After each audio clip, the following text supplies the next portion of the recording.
momento tenemos 104 asistentes, así es que están todavía ingresando algunas personas, pues sean bienvenidos. En aras de su asistencia puntual y por respeto a la misma, pues vamos a comenzar. 106 asistentes en este momento, así es que en breves instantes iniciamos. Gracias por su comprensión y estaremos dando unos segundos de compás de espera para poder iniciar el desarrollo de la sesión virtual de esta tarde. Así es que ya rebasamos los 100 asistentes, vamos a continuar en breves instantes, entonces, dando un pequeño compás de espera para quienes están pendientes de ingreso. Así es que les agradecería si me escuchan bien, si tienen algún problema de audio y video, pues me lo hacen ver en el chat y con todo gusto pues tratar de ver si se corrige. Si me escuchan bien y no hay ningún inconveniente, pues creo que podemos dar inicio a nuestra actividad. Así es de que estamos en este caso ya en el preámbulo de nuestra sesión y me indican, gracias Eddie, que se escucha bien, se ve bien, muchas gracias. Pues vamos a trabajar, ya elevamos el quórum a 111. Me parece que no hay, bueno, todavía están algunas personas solicitando ingreso, pues bienvenido sea. Trabajemos en esta oportunidad, vamos a desarrollar un tema que hemos platicado, por supuesto, en términos generales, pero hoy vamos a desarrollar, dada la importancia que el mismo tiene, ya de manera específica, la explicación correspondiente a una de las fuentes formales o secundarias de creación-formulación, como lo es el proceso legislativo, también conocido como legislación. De esta forma, entonces, estaremos ya prestos al inicio. Me parece que no hay más personas solicitando ingreso. Estoy en este momento a la espera, pero creo que ya es un tiempo más que suficiente para dar inicio a esta actividad. Entonces, trabajemos en lo que hemos estado viendo. Hemos hablado en las sesiones anteriores de la importancia que tienen las fuentes formales o secundarias y que de alguna forma establecen estos procedimientos, estas formas obligadas a seguir. Tengo un reporte técnico. Debido a un problema técnico, se quitará a Andrea Sánchez y a José Gabriel Gálvez. Por favor, desconozco qué están haciendo, pero si salen, por favor, les encargaría que vuelvan a solicitar su ingreso, pero si el sistema me reporta esto, entonces no es porque yo lo saque, el sistema está detectando alguna anomalía y es por eso que excluye a ciertas personas, pero no es porque yo lo haga, el sistema así me lo indica, pero necesito iniciar esta actividad.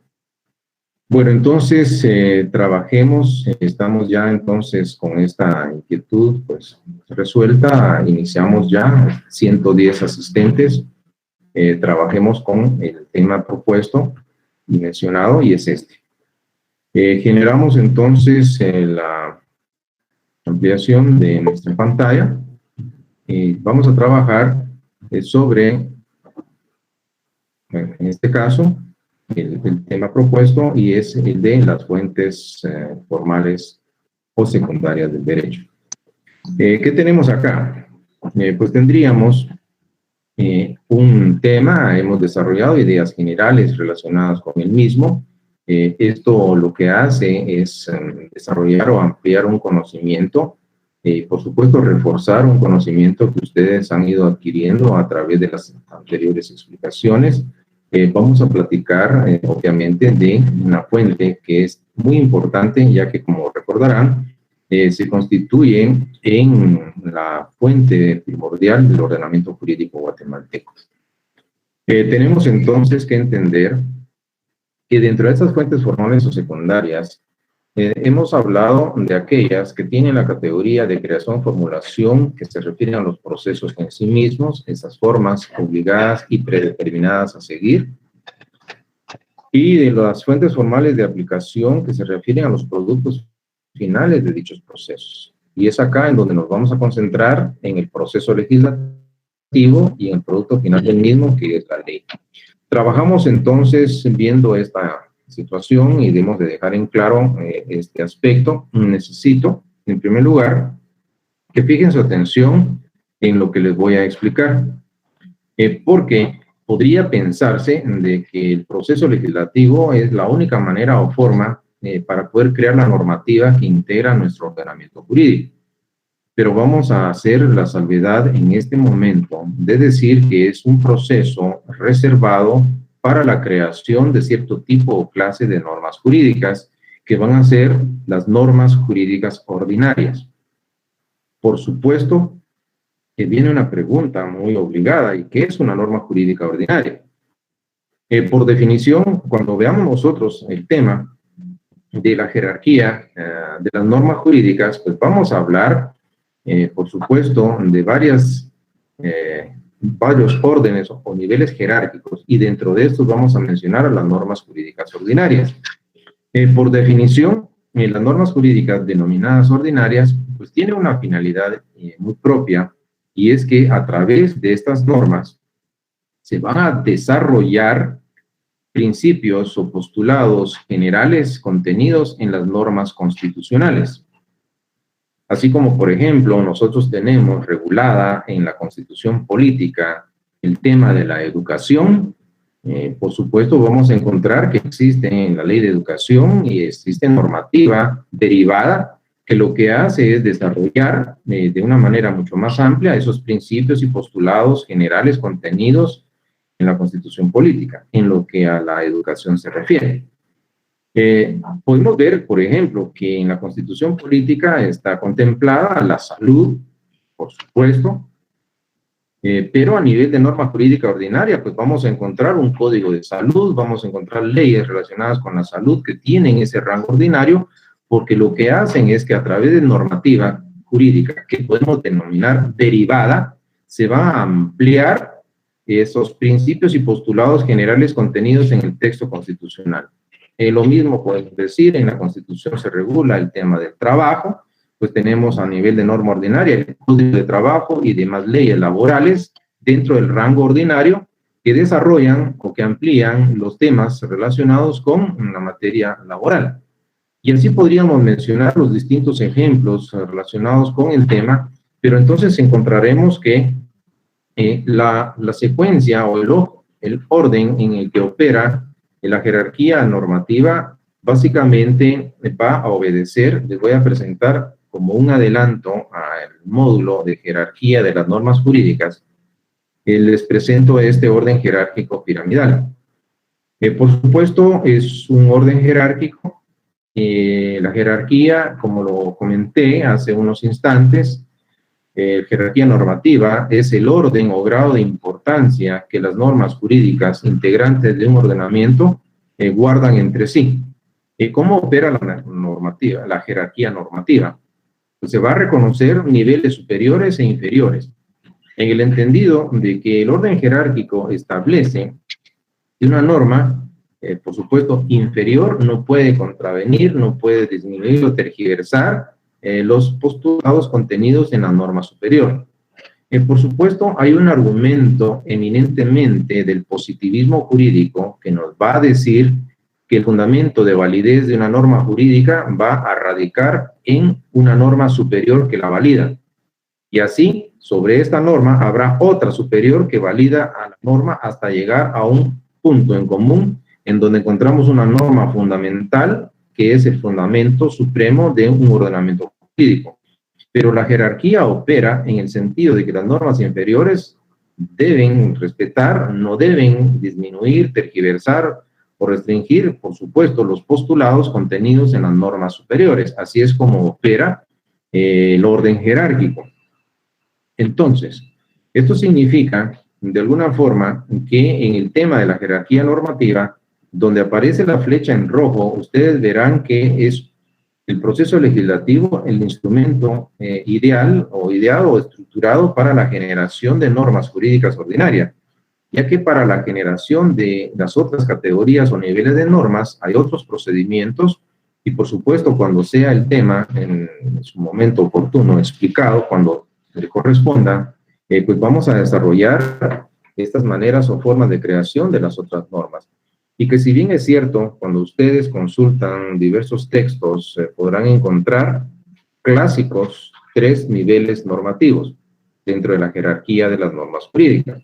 las normas constitucionales, las normas ordinarias, las normas reglamentarias y las normas individualizadas. ¿Qué significa esto? Esto significa, de alguna manera, que se reconocen niveles, grados de importancia. El esquema que ustedes tienen en su pantalla es una propuesta, por supuesto, de cómo quedaría el orden jerárquico dentro del derecho guatemalteco. Me interesan dos cosas. En primer lugar, que ustedes tomen en consideración, para evitar caer en la confusión, de creer en que todas las normas jurídicas que integran nuestro ordenamiento van a ser creadas a través o exclusivamente por medio de ese proceso legislativo del que vamos a platicar. Es el instrumento ideado para la creación de normas ordinarias. ¿Estamos claros en esto? Ahora, como un anticipo o un adelanto, ustedes podrán darse cuenta que dentro de las normas jurídicas ordinarias aparece el Código Civil, Código Procesal Civil y Mercantil. Voy a hacer un pequeño paréntesis acá. Vuelvo a este contexto. ¿Qué habíamos dicho que representaba en su definición una norma jurídica ordinaria? Primero, ¿se recuerdan que en la definición se destacaron tres aspectos? La norma jurídica ordinaria tiene por finalidad: 1. Desarrollar principios o postulados generales contenidos en las normas constitucionales. 2. Estas normas jurídicas son de carácter ordinario porque la creación de las mismas le compete al organismo legislativo de carácter ordinario o común y permanente de la legislación, que es el Congreso de la República. Y 3. Para la creación de las normas jurídicas ordinarias está ideado el proceso legislativo en sus fases o etapas que vamos a explicar a continuación. Esta es la definición, obviamente, que tenemos de una norma jurídica ordinaria. Sin embargo, vuelvo acá. Y como pueden darse cuenta, dentro de la categoría de normas jurídicas ordinarias tenemos el Código Civil y el Código Procesal Civil y Mercantil. Es importante destacar que el Código Civil está contenido en un decreto ley, el decreto ley 106, y el Código Procesal Civil y Mercantil está contenido en el decreto ley 107. Como un paréntesis de lo que vamos a desarrollar en los próximos módulos, cuando veamos la jerarquía normativa, les puedo adelantar a ustedes que este Código Civil y el Código Procesal Civil y Mercantil, aunque están ubicados dentro de la jerarquía de normas ordinarias, no llenan los requisitos de la definición de una norma jurídica ordinaria. En primer lugar, ese Código Civil y Código Procesal Civil y Mercantil actualmente vigentes fueron creados durante un gobierno de facto a inicios de la década de los años 60 del siglo pasado, y producto de la creación, por supuesto, obedeció a un jefe de Estado, jefe político o jefe de gobierno, que fue el general Enrique Peralta Zurdia. Entonces, estamos viendo básicamente lo siguiente. Cuando fue, de alguna manera, creado ese Código Civil y Código Procesal Civil y Mercantil, se había dado un rompimiento de carácter constitucional e institucional, y estaba instaurado un gobierno de facto, un gobierno de hecho. ¿Qué significa esto? Que había sido abrogada, esto es, suprimida totalmente la constitución política. Entonces era un régimen de facto. No había constitución, punto número 1. El punto número 2 es que no fue creado ese Código Civil y Procesal Civil y Mercantil por el organismo legislativo común, ordinario y permanente, porque había sido abolido el Congreso. Y por lo tanto, el jefe político o jefe de gobierno, Enrique Peralta Zurdia, asumió las potestades, por supuesto, ejecutivas y, obviamente, legislativas. Entonces no fue creado por ese órgano ordinario común o permanente como lo fue un Congreso. Fue un jefe político, un jefe de Estado. Y tercero, por supuesto, se creó, pero no se siguieron las fases o etapas del proceso legislativo que vamos a mencionar a continuación, porque únicamente se redujo a la intervención, por supuesto, del jefe de gobierno, o jefe político o jefe de Estado.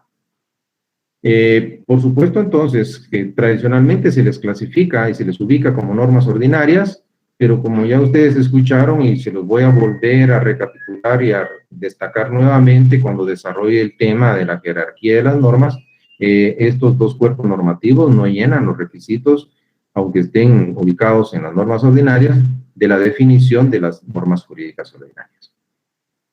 Bueno, entonces continúo con ustedes disertando sobre este tema y vamos a establecer, en primer lugar, esa fuente formal o secundaria de creación y formulación. Y tenemos entonces ya ese preámbulo para poder platicar ampliamente del proceso legislativo, que también ha sido denominado simplemente como legislación. Como ustedes verán, existen etapas generales que integran ese denominado proceso legislativo. Para el caso del ordenamiento jurídico guatemalteco, podemos ver que el mismo se desarrolla o se desenvuelve en dos fases. Una primera fase que se da a lo interno del organismo legislativo, quien va a conocer de la iniciativa de ley, la admisión, la discusión y la aprobación. Y luego vendrá una segunda fase a lo interno del organismo ejecutivo, en donde se van a desarrollar las etapas de la sanción, la promulgación y la publicación. El producto final de ese proceso va a ser, obviamente, la ley, como fuente formal o secundaria de aplicación. De esta manera, si nosotros tratásemos de definir en qué consiste ese proceso legislativo, también conocido como legislación, pues podría mencionarse lo siguiente.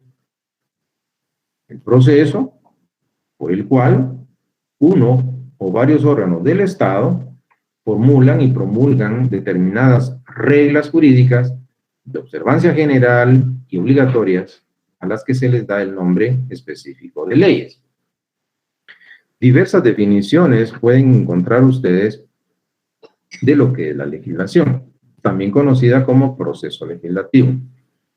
Ahora, hay aspectos importantes que debemos destacar y vamos a encontrar que las etapas generales, y digo generales porque existen etapas intermedias dentro de estas etapas generales del proceso legislativo guatemalteco, pues vamos a tener dos fases o etapas, una fase 1 a lo interno del legislativo y una fase 2 a lo interno del ejecutivo. Entonces, vamos a mencionar etapas generales dentro de ese proceso.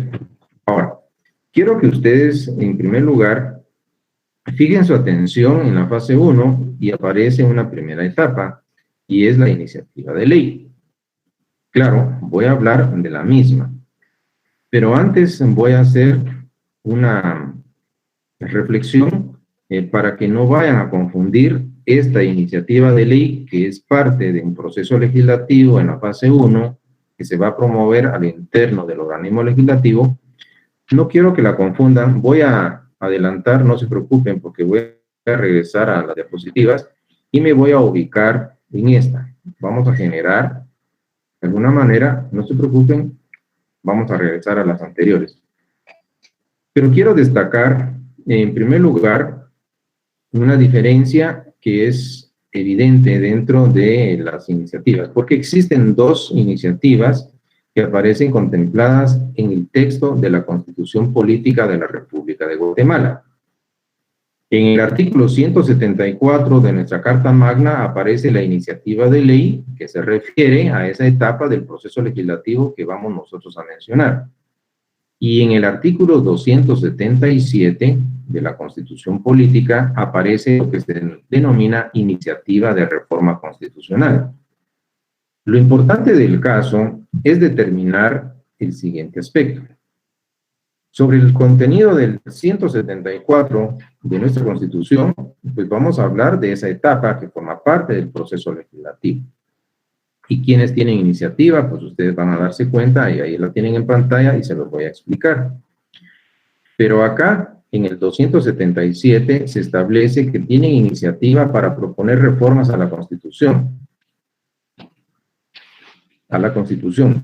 Y esto va a generar, de alguna manera, lo siguiente.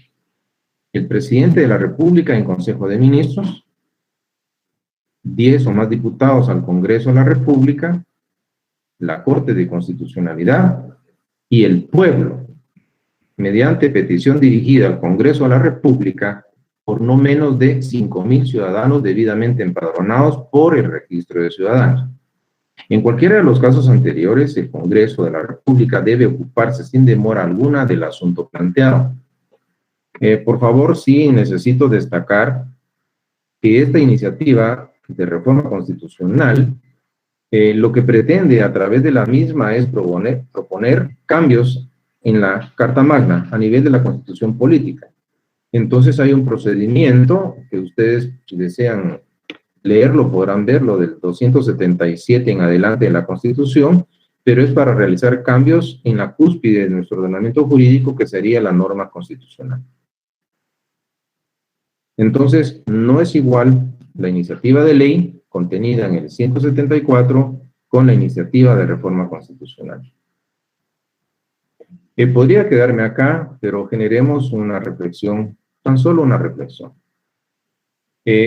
Ustedes se han percatado que existe problemática a nivel nacional, y vaya si la coyuntura política en Guatemala es impresionante. Y no se pueden obviar, por supuesto, esto es Vox Populi, está diariamente en los medios de comunicación masiva, y la problemática por la que pasa y existe una crisis de Estado es enorme. Ver la pugna inclusive entre los mismos órganos de poder del Estado, a lo interno de un mismo órgano de poder del Estado, hay pugna, hay conflicto. Bueno. Pero noten que en la literal D se le está otorgando una facultad al soberano pueblo de Guatemala. Y digo soberano porque basta con que ustedes vean el texto y lean el texto constitucional que nos dice: la soberanía radica en el pueblo, quien la delega para su ejercicio en los 3 organismos de poder del Estado: legislativo, ejecutivo, judicial. Pero la soberanía, el poder soberano es del pueblo. Ahora viene una reflexión. Ante la problemática que se tiene, imagínense, esta potestad constitucional está vigente, estamos hablando de enero de 1986, en donde podemos fijar el inicio de la mayoría del articulado del texto de nuestra Constitución Política. Ahora, yo les haría a ustedes una pregunta, no vayan a abrir el micrófono, por supuesto, responder, pero la pregunta sería: ¿y cuántas veces creen ustedes que durante estas décadas, porque estamos hablando de décadas, el soberano pueblo de Guatemala ha promovido reformas a la Constitución? ¿Cuántas veces imaginan ustedes? Imaginen ustedes que conocemos el problema, sabemos dónde están las debilidades del sistema, pero ¿cuántas veces? Y noten algo, ¿cuál es el número que se pide para poder generar o proponer reformas? Son 5.000 ciudadanos debidamente empadronados, 5.000. Solo los estudiantes del pensum introductorio, casi el primer año en nuestra facultad, casi llegan a ese número. No digamos ya todos los estudiantes de Derecho de San Carlos, que rebasan con creces los 5.000 ciudadanos. Pero de alguna manera es interesante ver cómo existen herramientas dentro del Estado constitucional de Derecho guatemalteco que pueden permitir realizar procedurales y que tengan un impacto a nivel jurídico y político en el Estado. Erradicar el antejuicio, prohibir la reelección, romper el monopolio político partidista y establecer la libre participación ciudadana a los cargos de poder público. ¿Y por qué no? Establecer la revocatoria al mandato que el soberano pueblo otorga a quienes gobiernan en el caso de no cumplir con la misión para la cual el pueblo les encomendó o les delegó el poder político. Pues bien, independientemente de ello, pues era un tema de reflexión, pero quiero que se den cuenta que son 2 aspectos totalmente distintos. Iniciativa de ley 174 y la iniciativa de reforma constitucional en el 277. Vuelvo acá con ustedes porque el compromiso es el desarrollo del denominado proceso legislativo. Entonces, volvamos en este caso a la fase 1, que es la creación de una norma jurídica ordinaria. Como lo comentamos, se desarrollará a lo interno del Congreso de la República.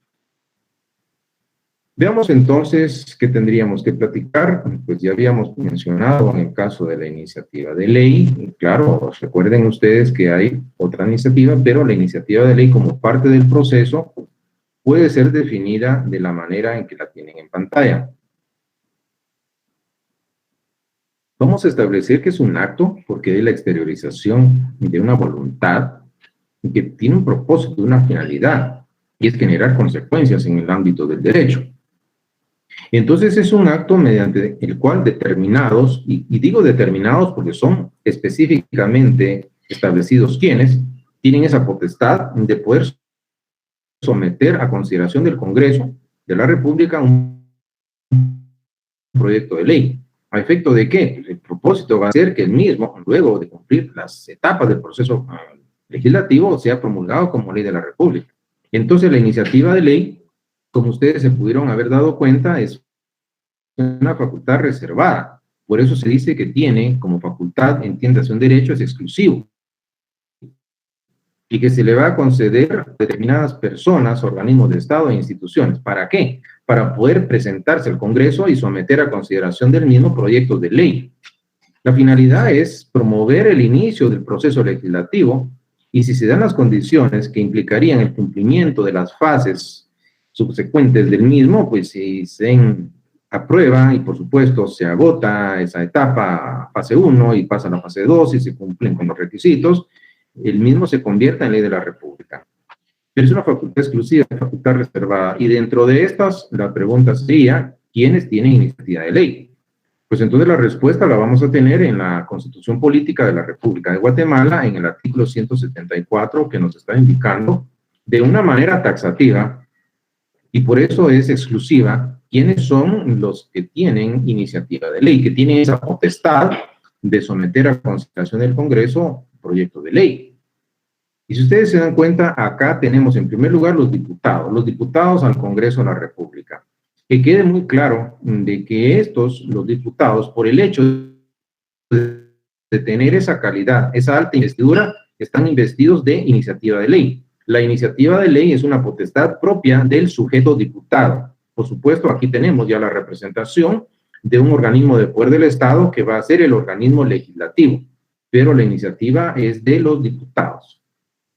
Luego tenemos que el 174 nos menciona el organismo ejecutivo, pero es importante establecer, al tenor de lo establecido en el 183 de la Constitución Política, que es una potestad del presidente de la República. Por eso lo tengo entre paréntesis, para destacar que es el titular de ese máximo órgano, máximo órgano de dirección, que va a ser el organismo ejecutivo, pues es el presidente, la potestad es de él, del presidente de la República, el promover iniciativas de ley. Bueno, y aquí tenemos ya la segunda representación de un segundo poder del Estado, el Ejecutivo. En tercero, pues tenemos la indiscutible representación de otro órgano de poder del Estado y es el organismo judicial. Y si ustedes se dan cuenta, la iniciativa le corresponde a este máximo órgano de dirección, y es un órgano jurisdiccional, por supuesto, del organismo judicial, y es la Corte Suprema de Justicia. Hasta acá, nosotros tendríamos entonces que establecer o determinar que está la representación de los tres órganos de poder del Estado reconocidos en nuestra Constitución Política. Primero, legislativo, segundo, ejecutivo y tercero, judicial. En el entendido de que en la respuesta específica de quienes tienen iniciativa van a ser los diputados, el presidente de la República y la Corte Suprema de Justicia. ¿Estamos claros en esto? En cuarto, aparece en nuestra alma mater la Universidad de San Carlos de Guatemala y finalmente el Tribunal Supremo Electoral. Y fuera de ellos, nadie más en el ordenamiento jurídico constitucional guatemalteco está investido de iniciativa de ley. Pero entonces viene una reflexión obligada y necesaria. Claro, yo podría seguir, pero ustedes saben que estas clases son generar pensamiento crítico, despertar en el estudioso del derecho, esa inquietud en aras, por supuesto, de tener un conocimiento integral de la ciencia de lo jurídico. Para el caso de la Universidad de San Carlos de Guatemala, ustedes se dan cuenta, junto con estos representantes o exponentes de los 3 organismos de poder del Estado, y aparte aparece el Tribunal Supremo Electoral, que tiene una jurisdicción privativa en materia político-electoral, pues estamos nosotros. Si ustedes lo saben, pues felicitaciones. Si no lo sabían, pues en su momento lo van a saber, pero la Universidad de San Carlos, por supuesto, tiene su normativa que la regula, interna, sus normas ordinarias, nuestra ley orgánica, pero también tenemos normativa constitucional, la Constitución Política de la República de Guatemala establece la normativa también en ese ámbito de nuestra alma mater. Pero dentro de las finalidades de la Universidad de San Carlos de Guatemala hay una que me ha llamado poderosamente la atención: coadyuvar en la solución de la problemática nacional. Entonces, por supuesto, voy a pensar en voz alta. Si nosotros estamos investidos, y por supuesto tendrían ustedes, si desean hacerlo, no es tarea y no vale puntos, ¿desde cuándo la Universidad de San Carlos está investida de iniciativa de ley? Y no en cuanto al texto de esta Constitución, sino podemos ir desde cuándo, hacia atrás en el tiempo. ¿Cuántas veces la Universidad de San Carlos ha promovido iniciativas de ley ante el Congreso de la República, sometiendo a consideración proyectos de ley? Bueno, pero el análisis sería el siguiente. Idealicemos o imaginemos que nuestra Facultad de Ciencias Jurídicas y Sociales contase con un departamento o una dirección de técnica legislativa, en donde ustedes como estudiantes, ya con ciertos requisitos de pensum aprobado de estudios, con la debida asesoría de profesores, pudiesen, como parte de su práctica profesional y como un aporte a la nación, preparar anteproyectos de ley ante la problemática social, y vaya si es variada y convulsionada nuestra realidad social. Buscar la manera de generar normas jurídicas elaboradas o estructuradas bajo patrones eminentemente técnicos, científicos y por supuesto a nivel profesional, poder generar textos legales. Poder ustedes crear una norma, ¿por qué?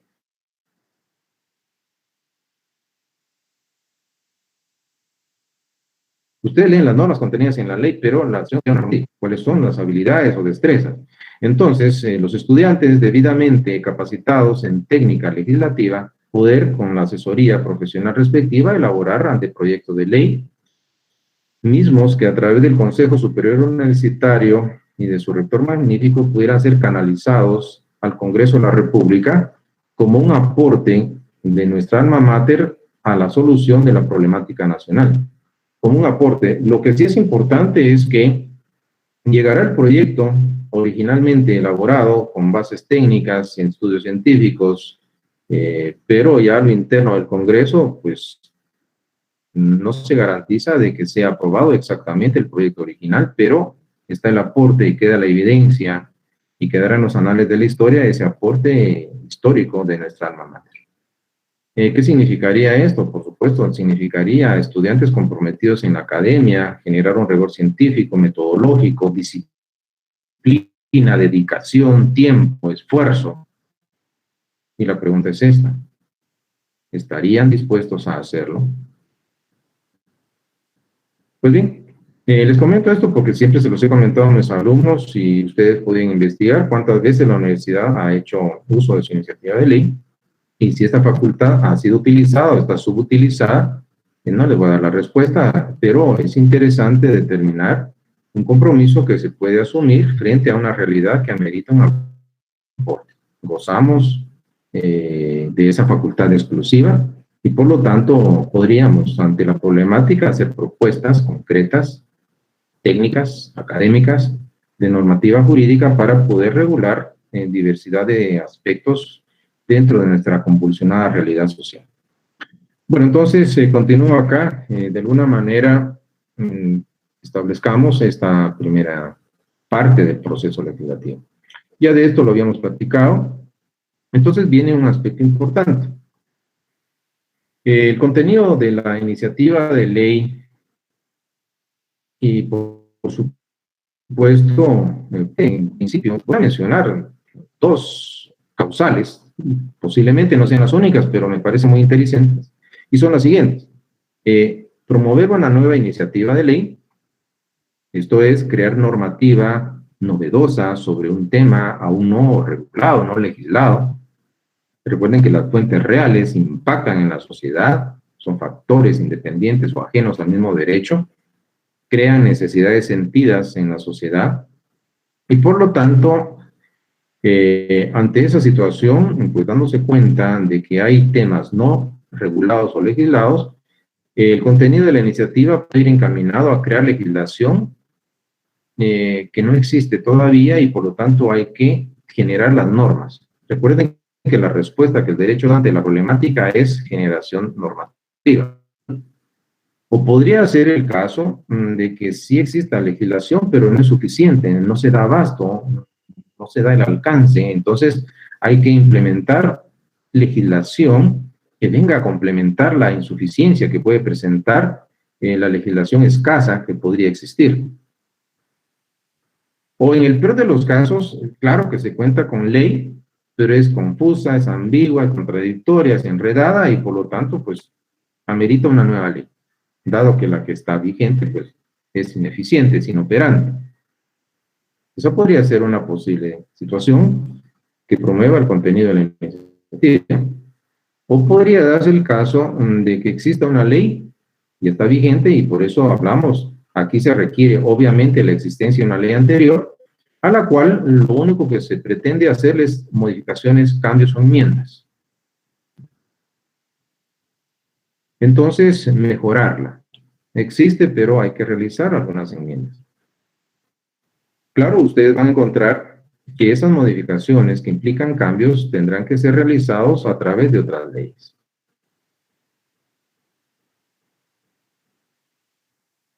¿Qué encontramos acá? Un principio que ha sido denominado el principio del paralelismo de las formas.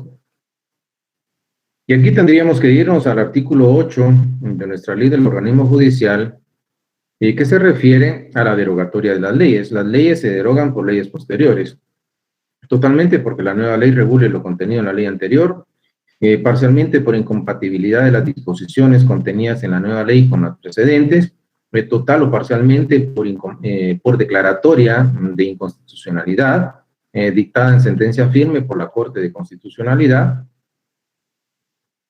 Y se establece también que por el hecho de la derogación de una ley no recobran vigencia las que ésta hubiere derogado. Y ustedes lo pueden ver en el artículo 8 de nuestra ley del organismo judicial. Pero me interesa algo. Si bien es cierto la derogación implica anulación o supresión, que puede ser total o parcial de una ley, pero también la modificación, esto es un cambio, de una ley necesita de otra ley. Y este es el famoso principio general del derecho, conocido como el paralelismo de las formas. De la misma manera, forma o modo en que ha sido creada una ley, de la misma manera, forma o modo, esta va a ser derogada, y yo le agrego, o modificada. Bueno, entonces se necesita de una ley para poder modificar otra ley.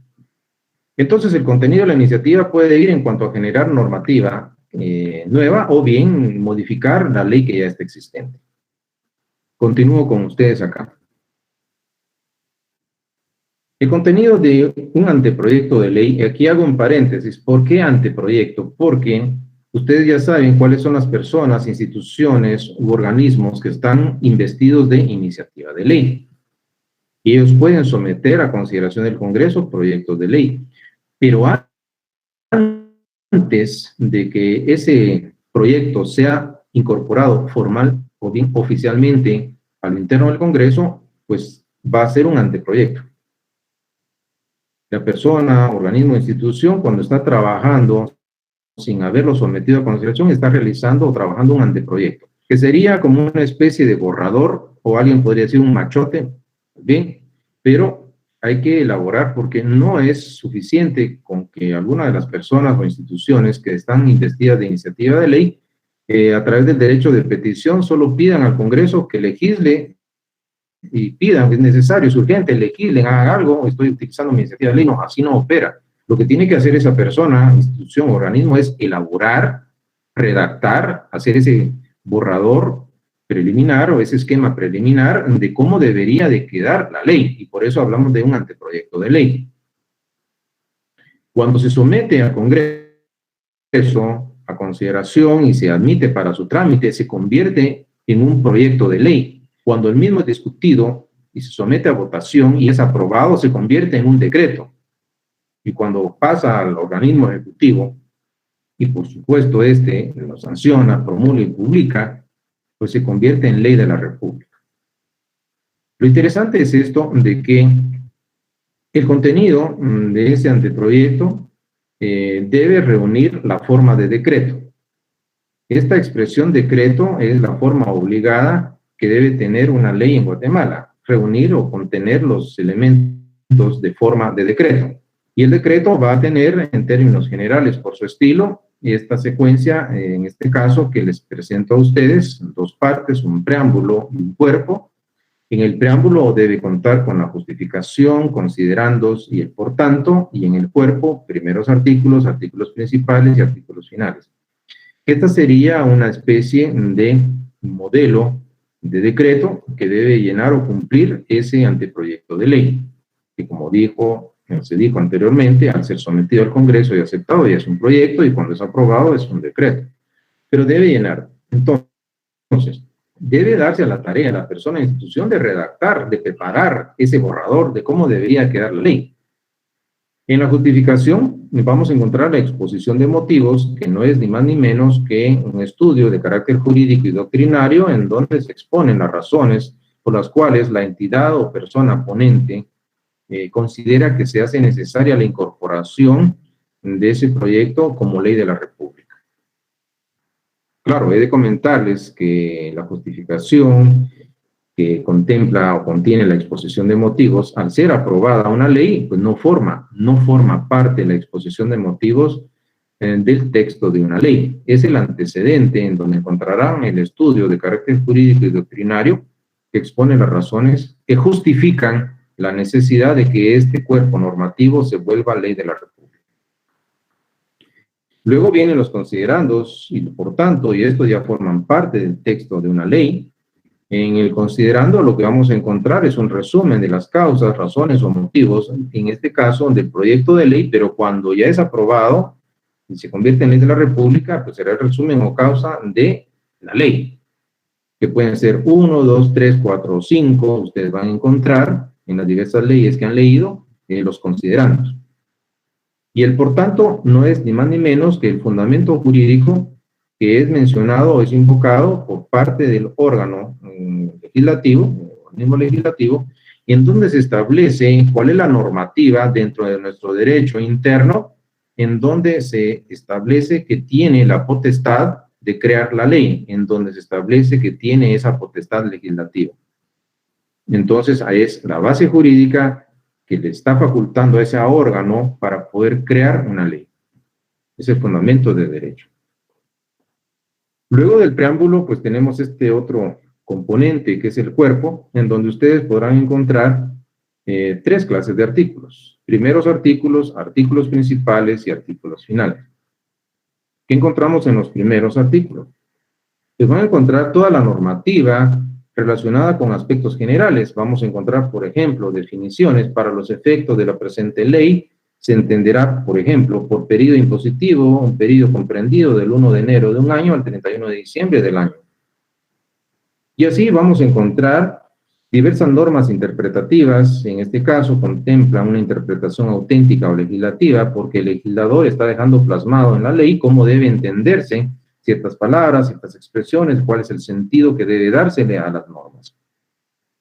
La naturaleza, en donde se explica cuál es en su ser mismo que tiene esa ley, la naturaleza, y la finalidad hacia dónde se pretende llegar, los objetivos que se pretenden alcanzar con esa normativa. Si ustedes se dan cuenta, los primeros artículos lo que van a hacer es generar en el lector, en el intérprete, un marco teórico que le permite tener el conocimiento de estos aspectos generales para poder comprender o entender lo que viene a continuación, y que serán los artículos principales en donde ya podemos mencionar que de lleno se entra a regular la materia referida, el cuerpo de la ley. Finalmente, va a haber una serie de artículos relacionados con disposiciones finales y transitorias. Se establecen la derogatoria, si existen artículos de otras leyes que entran o riñen con la misma, pues se les quita la vigencia, se derogan, y también ha de mencionarse un aspecto importante que será determinar la vigencia de la ley, establecer o puntualizar en qué momento preciso va a tener, va a incorporar o va a iniciar su fuerza obligatoria ese texto de ley. Ahora, hay un aspecto importante que he de decirles, va a ser una tarea que no es obligatoria que la hagan, pero que de alguna manera les va a dejar a ustedes bastante conocimiento y, por supuesto, aclaro, no tiene ponderación alguna más que la satisfacción de haber realizado un ejercicio práctico a través del cual van a adquirir o complementar un conocimiento teórico. Y la tarea va a consistir en lo siguiente: ustedes deberán ingresar, quienes deseen hacerlo, por supuesto, a la página oficial del Congreso de la República de Guatemala. Van a ubicar en el link específico, en donde aparecen las iniciativas de ley, van a buscar una iniciativa de ley que contenga algún proyecto de ley que ha sido sometido a consideración del Congreso. Y podrían hacerlo, por ejemplo, en lo que va de este año, estamos hablando de las iniciativas presentadas al Congreso en el 2021, y ustedes podrán ver en la que les llame la atención, pueden descargar el documento electrónico y podrán establecer un aspecto ya real, cómo se prepara un proyecto de ley, y cuáles son los requisitos que contempla el mismo. Y por supuesto van a adquirir un conocimiento que en un momento dado va a ser complementario a su acervo cultural, que aclaro, no tiene ponderación alguna, pero les va a permitir ya un conocimiento directo en una fuente directa que va a ser el organismo legislativo guatemalteco. Y si les llama la atención, por supuesto, ustedes quieren ir a los años anteriores y buscar alguna materia que les llame su atención, pues lo pueden hacer. Lo que a mí me interesa básicamente es que conozcan en un contexto real cómo se prepara un proyecto de ley que ha sido sometido al Congreso de la República mediante el ejercicio de la denominada iniciativa de ley. Bueno, ¿qué tenemos acá? Pues una tarea voluntaria, no hay fecha de entrega, no hay ponderación, más que el conocimiento importante e enriquecedor que ustedes van a adquirir. ¿Qué tendríamos? Pues ejercita la iniciativa. Hay aspectos que aparecen en nuestra ley orgánica del organismo legislativo. ¿Ante quién se presenta la dirección legislativa? Claro, son temas importantes. La persona, institución, organismo, ponente de ese proyecto canalizado por la iniciativa de ley presentada, debe tener o contar con un apoyo al interno del Congreso, por supuesto, antes de elaborar, pues por lo menos hacer un sondeo de qué tanto eco puede hacer al interno del Congreso. Por supuesto que cuando ha sido presentado debe agendarse en un punto de la sesión, en este caso del Pleno del Congreso. Se aplica lo que se denomina la orden del día. Todos estos detalles que ustedes van a encontrar los explica y los define esa ley que ustedes están leyendo desde hace varios días y la ley orgánica del organismo legislativo. La persona o institución ponente, por supuesto, va a dar lectura ante el Pleno del Congreso. Ya ustedes saben que el Pleno es el órgano máximo de dirección del organismo legislativo, integrado por la totalidad de diputados que le integran. Es el órgano superior del organismo legislativo, el Pleno. Claro, los diputados tendrán que escuchar o limitarse a escuchar al ponente, puesto que éste les hará la exposición del por qué considera necesario que esa ley se incorpore al ordenamiento jurídico, y los diputados se limitarán únicamente a eso, a escuchar, no podrán intervenir o repreguntar, sino simple y sencillamente escucharán como una formalidad dentro del proceso legislativo. Y claro, en el momento en que esa iniciativa de ley y el proyecto que la contiene es aceptada para su trámite, estamos hablando de la admisión. La admisión ha sido definida como la aceptación por parte de ¿quién? Por parte del Congreso de la República. ¿Aceptación de qué? De ese proyecto de ley. Aclaro, aceptación no es sinónimo de aprobación. Se acepta para su trámite, ha sido admitida para su trámite y para que se continúen las diversas etapas del proceso legislativo. Entonces, esta es una etapa en donde ya, por supuesto, al haber sido admitido, al haberse agendado, entonces estamos viendo que está siendo básicamente desarrollada esta etapa que es la admisión. Es aceptación para su trámite. No significa aprobación porque todavía falta más. Continúo con ustedes acá.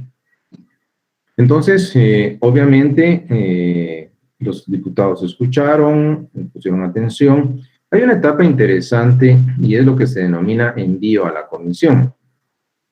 Ustedes que han leído la Ley Orgánica del Congreso de la República se darán cuenta que a lo interno del Congreso existen las famosas comisiones. En teoría, cada comisión que va a estar integrada por diputados, pues en teoría debe estar integrado por diputados especialistas en ciertas materias. Por ejemplo, si esta iniciativa contempla un proyecto de ley en materia de educación, pues entonces será enviado a la Comisión de Educación del Congreso. Si es materia de salud, pues será la Comisión de Salud. De Seguridad, la Comisión de Seguridad. Y así vamos a encontrar comisiones al interno del Congreso en donde, por supuesto, van a generar una especie de filtros previos o preliminares en donde diputados especialistas en esa materia pues van a realizar un estudio, van a discutir entre ellos para determinar las ventajas y desventajas. Por supuesto que enviado a la comisión, esta debe emitir un informe, el famoso dictamen de comisión, en donde ya aparece la opinión oficial o el criterio oficial de los diputados integrantes de la comisión respectiva. ¿Para qué? Para, de alguna manera, poderlo ya someter al Pleno, a consideración del Pleno, en la etapa de la discusión. Entonces, teóricamente se pasó un primer filtro en donde diputados especialistas emitieron en la comisión que les corresponde el dictamen de comisión. Luego aparece la etapa de la discusión.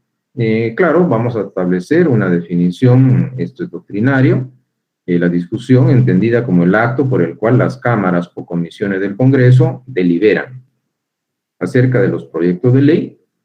¿A efecto de qué? Aquí hay dos cosas, aprobarlos o rechazarlos. Entonces, en este caso, he de hacer un paréntesis. Por la forma en la que está organizado el Congreso de la República, este tiene una forma de organización unicameral, una sola cámara. En otros países, los organismos legislativos tienen, por ejemplo, una forma bicameral. En algunos casos tenemos Cámara Alta, Cámara Baja, en donde podemos determinar o establecer diputados de primera y segunda categoría. Pero en el caso nuestro, por supuesto, es unicameral. Aquí no tenemos cámaras, no hay niveles teóricamente de importancia entre los diputados y por lo tanto, pues se encuentran en teoría en igualdad de condiciones. Esto es teórico. Pues bien, en todo caso, estamos viendo que la forma es unicameral. Es importante establecer que la regla general, y digo regla general, es que esa etapa de discusión se desarrolla a través de las famosas 3 lecturas, que no son ni más ni menos que 3 sesiones diferentes o distintas celebradas en distintos días. Y no puede entrarse a la etapa obligada y lógica, por supuesto, luego de la discusión, que es la votación, no puede entrarse a votar hasta que no se tenga por suficientemente discutido el proyecto de ley en la tercera lectura o en la tercera sesión. Esa es la regla general. pero admite una excepción. Si una mayoría calificada de diputados que integran el Pleno, y vamos a hablar de 2/3 partes, declaran de urgencia nacional ese proyecto de ley, entonces la sesión se va a reducir la discusión de 3 a 1, entonces se reducirá a una sola sesión, en dada la importancia y la necesidad, por no decir la urgencia, de que entre en vigencia lo más pronto posible al ordenamiento jurídico esa ley. Entonces la declaran de urgencia nacional, y si es así, en una sola lectura, en una sola sesión, se puede agotar la etapa de la discusión. ¿Qué es lo que va a ocurrir en esa etapa deliberativa? Por supuesto, aquí encontramos de que el 176 de nuestra Constitución Política, pues aquí ya ha sido leído el proyecto en su totalidad, se ha dado una discusión, una lectura individualizada, artículo por artículo, y se pone a discusión el Pleno del Congreso. Puede haber una moción privilegiada, esto aparece definido en la Ley Orgánica del Organismo Legislativo, en donde se le declara de urgencia nacional, y si es así, entonces se reduce de 3 a una sola sesión, de 3 lecturas a una sola, y puede agotarse plenamente esa etapa de discusión. Es importante determinar que el proyecto de ley originalmente pues va a presentar un texto, pero esto no significa de que no le puedan hacer cambios. Por supuesto, le pueden realizar enmiendas o cambios. Entonces, ¿qué puede suceder? Que el proyecto originalmente presentado, pues, se le realizan cambios o enmiendas, puede ser por adición. Adición implica que le van a agregar, entonces, le van a agregar artículos extras o adicionales que no estaban contenidos en el proyecto de ley original. Por eso es adición, si le agregan artículos no contenidos. Van a adicionarle normas jurídicas en artículos que no establecían o no venían establecidos en el proyecto original. La enmienda puede ser por sustitución. Podría ser que los diputados no estén de acuerdo o conformes con la manera en que está redactado un artículo, entonces vengan y digan, vamos a sustituir este artículo por este, y lo sustituyen, lo cambian. Entonces hubo una enmienda por sustitución. O podría ser que los diputados no estén de acuerdo con el artículo contenido en ese proyecto de ley, y al haber un consenso generalizado y una mayoría, entonces deciden suprimirlo y lo quitan, lo suprimen del proyecto original. ¿Qué genera esto? Que estos son aspectos importantes que ustedes pueden establecer dentro del proceso legislativo. Para ir finalizando, entonces, bueno, ya se discutió, ya se dijo todo lo que era en pro y en contra, se realizaron los cambios que se sugirieron. Entonces, antes de la aprobación, lógicamente hay que someterlo a votación. Aquí pueden pasar dos cosas. Si el resultado de la votación es que no están de acuerdo y no lo aprueban, hasta ahí llega el proceso legislativo, se archiva y se terminó el mismo. Porque no fue aprobado, no se obtuvo el número de votos suficientes que se requieren, que puede ser una mayoría simple, mitad más uno, o puede ser una mayoría calificada, si fuera el caso. Entonces, no se logró el voto suficiente, no fue aprobado, entonces no pasa, se termina el proceso legislativo y no hay más. Pero, si se obtiene el voto favorable, el número suficiente de votos que se requieren, que podría ser en un momento dado una mayoría simple, una mayoría calificada, dependiendo el tipo o naturaleza de ley que se trate, entonces, al haber sido aprobado, entonces no hay ningún problema. Ya adquiere esa formalidad, ha cumplido con esa formalidad que recibió el voto favorable de los diputados, y por lo tanto se le considera aceptado a través de esa aprobación. Claro, he de comentarles que tradicionalmente se habla de los sistemas de votación breve, sencilla, levantando la mano, nominal, que es por lista, se pasa lista de quienes están a favor, quienes están en contra, en cuanto al voto se refiere. O podría ser que, si es una situación delicada, podría ser una votación por cédula, que es una boleta, en donde el diputado pues establece cuál es la intención de su voto, la deposita en una urna y de una manera secreta pues emitió su opinión.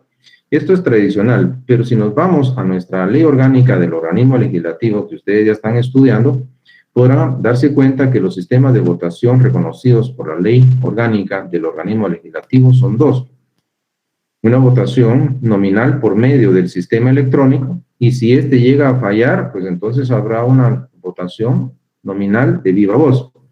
Y por eso es que ustedes, si han asistido o han visto en la televisión, la manera en que votan los diputados, pues tienen un sofisticado mecanismo electrónico donde hay botones, donde pueden pulsar y hay una pantalla gigante en donde aparece el resultado de la votación, una pantalla electrónica.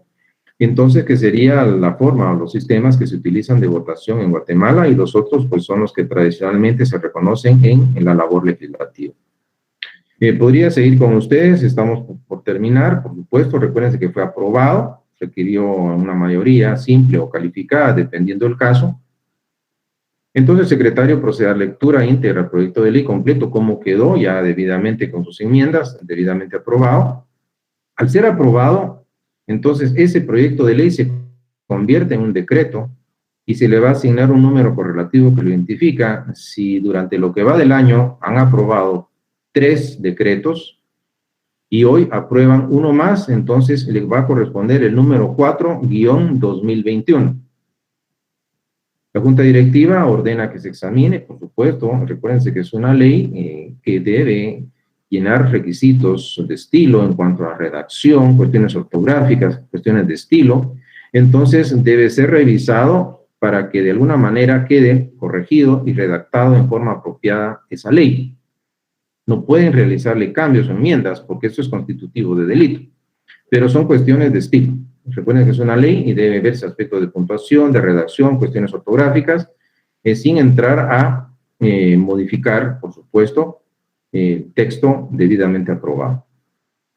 Y es así entonces como, según lo establece, y con esto vamos a finalizar, la misma Constitución Política de la República, en el artículo 177, nos indica que haber sido aprobado el proyecto de ley, ahora ya es convertido en un decreto, en la Junta Directiva del Congreso, en un plazo no mayor de 10 días, lo enviará al Ejecutivo. ¿Para qué? Para desarrollar la segunda fase, en donde encontramos la sanción, la promulgación y la publicación. ¿Y qué podría decirles? Pues hasta acá estaría entonces el tema que les preparé para esta tarde. En la próxima sesión vamos a desarrollar esta segunda fase y por lo tanto, dado el compromiso adquirido con ustedes, pues vengo acá, establezco en un momento dado pues sus comentarios, sus preguntas, y veo pues que hay algunos aspectos, volvemos al inicio. Inicialmente pues un saludo, una buena tarde a todos, un hola para todos los que han estado participando y saludando. Si la universidad presenta un proyecto basado en economía financiera para el mantenimiento de recursos y herramientas para los estudiantes, puede ser con el 5% del presupuesto general de ingresos. Básicamente es basado en economía, bueno. Fíjese que básicamente acá, Otto, el 5% constitucional ya está normado. La misma Constitución Política le otorga a la Universidad de San Carlos un 5%. Ahora, hay una discusión porque la Universidad de San Carlos, a través de sus analistas y de las autoridades respectivas, ha manifestado que no recibe ese situado constitucional y por lo tanto que le corresponde más de lo que está recibiendo. Esa es una discusión que ya lleva bastante tiempo. Entonces, por supuesto, ese tema del 5% es un tema álgido y hay criterios en donde se ha establecido durante bastantes años que la Universidad de San Carlos no ha recibido el porcentaje constitucional que le corresponde. Repetir la tarea, pues no es tarea, es solo ingresar, Jacqueline, a la página del Congreso, ubicar una iniciativa de ley, descargarla, ver en documento ya electrónico cómo es un proyecto de ley real, y más que todo es por eso. Entonces ingresan a la página del Congreso, ubican en lo que el link específico de iniciativa de ley, pueden ver las iniciativas que van de este año y pueden descargar alguna, más que todo la pueden imprimir si desean o la guardan en formato electrónico. Me interesa que vean en un documento real cómo es un proyecto de ley derivado de una iniciativa de ley. Durante la exposición se mencionaron comisiones, les surta duda si son estas descritas en los órganos del Congreso. Son las comisiones que aparecen en la ley orgánica del organismo legislativo, Maggie. Ahí aparecen las comisiones de trabajo del Congreso. Por supuesto, ustedes saben que al inicio de toda nueva legislatura hay una enorme lucha por ubicarse en las diversas comisiones del Congreso. No sé por qué la más cotizada es la Comisión de Finanzas. No me pregunten por qué, pero es la más cotizada. Bueno, entonces, mis amigas y amigos, pues podríamos ir platicando. ¿Hay alguien? Sí, disculpe, alguien abrió un micrófono. Adelante. Eddie, adelante. Gracias. Cuando se menciona que un proyecto de ley o un anteproyecto de ley se engaveta, yo sé que la misma palabra lo dice, o sea, se guarda, pero... Se archiva, sí. Ajá, se archiva. Eso ya no... ¿tiene que pasar cierto tiempo para que se pueda volver a discutir? ¿O cómo es en este caso? O sea, bueno, aquí podría ser que la persona o entidad ponente replantee y pues presente algo nuevo, porque obviamente ustedes podrán, si lo presenta tal y como lo presentó, igual o idéntico, imagínense, pudiera ser que contó con dictamen negativo de la comisión, en la discusión pues hubo crítica y me parecería de que el mismo fin o resultado sería si presenta el texto de este proyecto exactamente igual. De esa manera, pues tendría que replantearlo, reelaborarlo, presentarlo, y que podría ser el diputado o podría ser otro.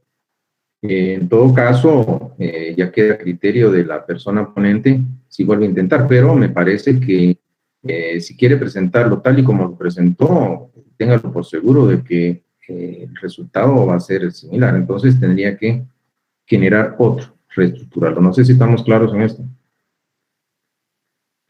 Bueno, si alguien tiene otra pregunta, pues les agradecería, y si no, pues les agradezco su atención. Sé que estas sesiones son técnicas, pero por supuesto me tienen como un orientador en su conocimiento. Así es de que, sin más, pues no me resta, si no hay otra inquietud o participación, pues agradecer su presencia, su asistencia, y nos vemos en una próxima oportunidad y les deseo una feliz tarde. Hasta la próxima.